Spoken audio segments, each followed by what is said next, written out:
안녕하세요. 사진작가 낭만백운이라고 합니다.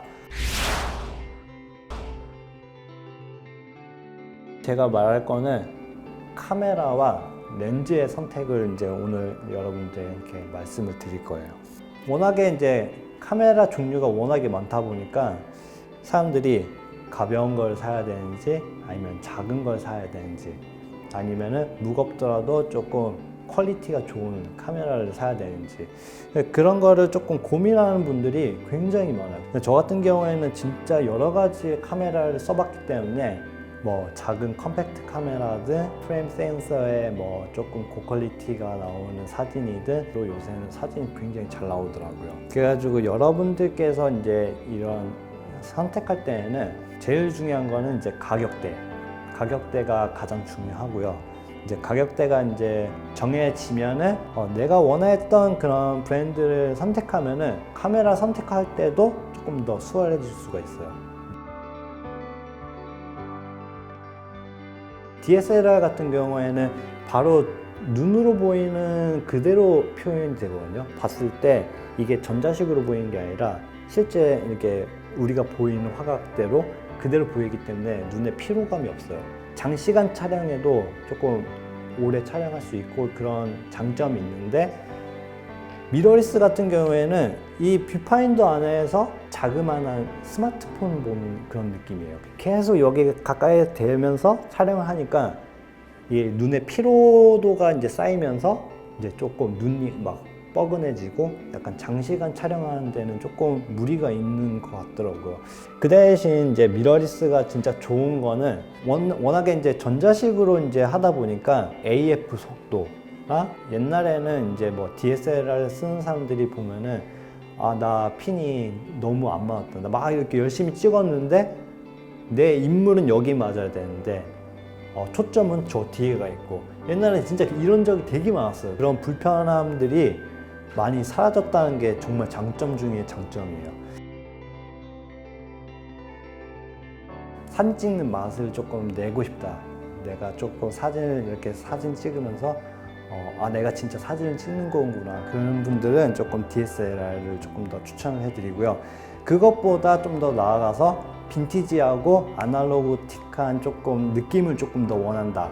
그런 분들은 이렇게 좀 저렴한 필름 카메라를 조금 더 추천해 드립니다.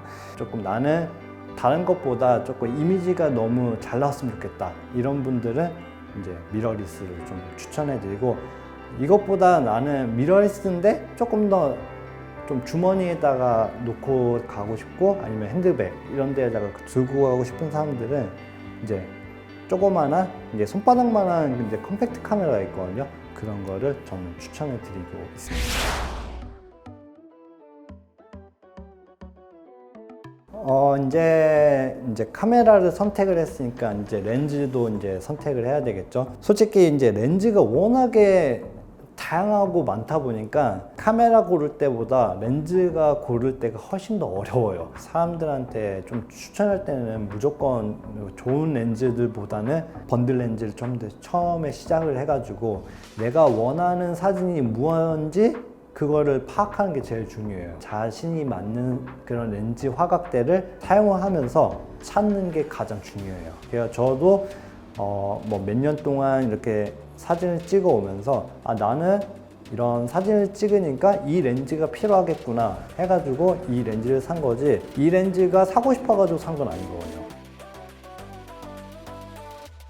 제일 많이 쓰는 거는 50mm 화각대예요. 제가 사진 많이 공부하는 사람들이 이제 많이 듣는 말인데, 50mm 화각은 실제로 사람 눈이 보는 시선이랑 화각이 비슷하다고 해가지고 50mm가 그렇게 되게 많은 사람들한테 사랑을 받고 있는 렌즈이기도 하죠. 그래가지고 저 같은 경우에는 50mm도 뭐 필름 카메라도 50mm고 뭐 미러리스, DSLR 전부 다 50mm로 촬영하고 있기 때문에 50mm를 갖고 나가면은 풍경도 찍을 수 있고 뭐 길거리에 있는 스냅도 촬영할 수 있고, 인물도 낮은 조리기 때문에 이렇게 조금 몽환적인 사진을 찍을 수 있기 때문에 저 같은 경우에는 만약에 그 많은 렌즈들 중에 하나를 들고 가야 한다 이렇게 하면은 저는 무조건 50mm만 들고 가거든요.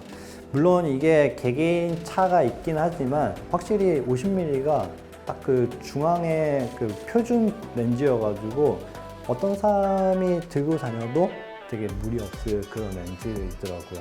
그리고 이제 좀 사진을 찍을 때 가장 중요한 3요소라고 있어요. 이제 가장 중요한 이제 iOS 감도, 그 다음에 조리개, 셔터 스피드가 이제 맞춰줘야 이제 사진을 찍을 수가 있는데 저 같은 경우에는 iOS 감도를 가장 먼저 체크를 해요. 그래가지고 이 환경에서 잘 어울리는 감도가 몇인지 그거를 결정을 하고 그 다음에 조리개를 세팅을 하고 그 다음에 셔터 스피드를 이제 조정을 하거든요. 근데 뭐 조금 고감도 이제 요새는 좀 고감도의 이제 감도를 가지고 나오는 카메라들이 좀 많아지다 보니까 뭐 스펙상에서는 되게 높은 수치로 해가지고 촬영해도 고퀄리티의 이미지를 얻을 수 있다라고 하는데 실제로 촬영을 해보면은 노이즈 억제는 거의 잘 안 되더라고요. 그냥 노이즈 있는 거는 거의 똑같고 저 같은 경우에는 요즘 카메라 기준으로 한 iOS 100에서 한 3200까지 그 정도면은 충분히 어두운 데서도 크게 무리 없이 조금 퀄리티 있게 촬영을 할 수 있지 않을까 저는 그렇게 생각을 합니다. 그리고 이제 조리개를 풍경을 찍을지 인물을 찍을지 그것도 이제 결정을 해가지고 조리개를 수치를 맞춰 주시면 되고요. 단 조리개를 너무 올려가지고 촬영하는 거는 비추천합니다. 마지막으로 이제 셔터 스피드가 있는데 셔터 스피드는 이제 뭐 다들 여러 가지가 있지만 대부분 자동으로 찍게 되면은 iOS 감도를 이제 설정이 되고 그 다음에 조리개가 설정이 되고 그 다음에 이제 셔터 스피드가 이제 조절이 되긴 하는데 만약에 자동으로 하게 되면은 얘가 그냥 얘는 여기가 어두우니까 난 밝게 찍어야지 해가지고 셔터 스피드가 굉장히 낮게 내려가는 경우가 있어요. 그럴 때에는 셔터가 너무 느리다 보니까 흔들릴 수가 있어요, 사진이. 오늘은 제가 좀 특별하게 원래 강의를 하면서 이렇게 해본 적은 없는데 조금 더 화면을 보면서 여러분들에게 조금 더 전달할 수 있게 좀 더 쉽게 알 수 있도록 제가 이렇게 라이브를 좀 TV로 좀 연결해가지고 여러분들께 좀 설명을 해볼까 합니다.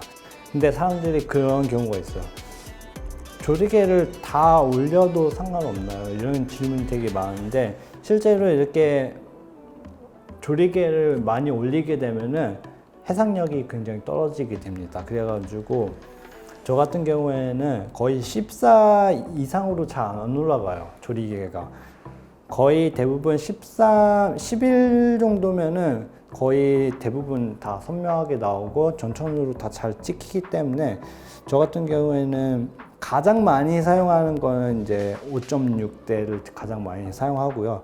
그 다음에 조금 인물 조금 찍는다 그러면은 한 2.8 이하로 내려가지고 촬영을 많이 하게 돼요. 그렇게 되면은 좀 촬영할 때 좀 인물에 조금 부각시킬 수도 있고 뒷배경을 조금 더 깔끔하게 할 수 있어가지고 저는 이렇게 조리개를 조금 더 최대 개방을 해가지고 촬영을 하게 됩니다.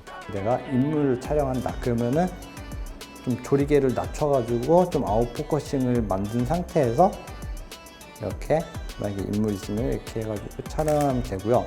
만약에 내가 풍경을 찍고 싶다. 풍경 같은 경우에는 전천후가 되게 깔끔하게 보여지잖아요. 그럴 때는 조리개를 한 5.6에서 아니면은 8.0 뭐 이렇게 해가지고 맞춰가지고 만약에 이렇게 촬영을 하시게 되면은 조금 더 뒤에도 같이 선명하게 나오기 때문에 좀 더 퀄리티가 좀 높은 그런 사진 이미지를 담을 수 있는 그런 특징이 있습니다.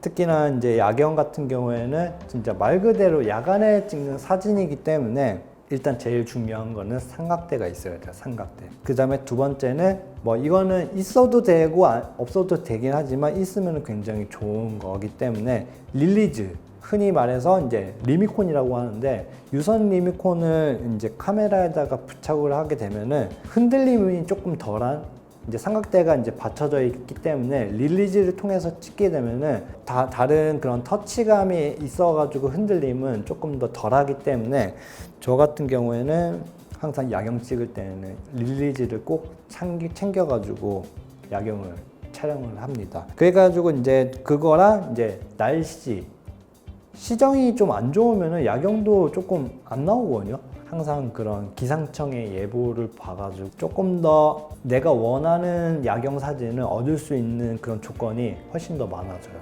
만약에 그런 삼각대가 없을 확률에 있을 때, 그럴 때는 이제 카메라를 뭐 이렇게 평평한 데다가 그냥 두고서 내가 원하는 삼각대를 체크를 하고, 그 다음에 이제 릴리즈가 없잖아요. 릴리즈가 없으면은 셔터를 누르게 되면은 얘를 누르자마자 진동이 오기 때문에 셔터를 누르자마자 이제 사진이 흔들리게 돼요.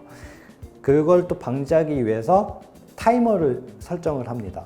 그래서 타이머를 설정을 해 두면은 그 3초를 저는 많이 하는데, 3초 안에 셔터를 누르고 뛰는 순간에는 그 삼각대처럼 이제 고정될 수 있는 그런 효과를 낼 수가 있기 때문에, 저는 3초를 하고 그 다음에 촬영을 하게 되면은 어느 정도의 그런 야경 촬영을 할 수 있기 때문에, 저 같은 경우에 삼각대 없을 때에는 셀프 타이머를 이용을 해가지고 야경을 촬영하는 것을 추천해 드립니다.